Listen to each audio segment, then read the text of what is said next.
First, select your color options and style options. Step 1.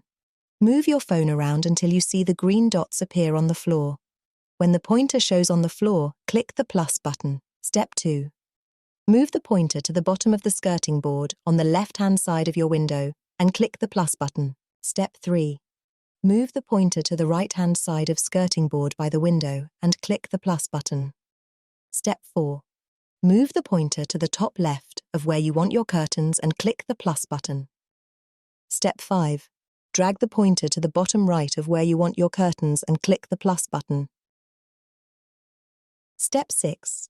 Click to confirm you are happy with your curtain position. You're all done. Your curtains will now be rendered onto your window. You can choose your fabric color and pattern from the options below. You can also open and close your curtains to see exactly how they look in your window.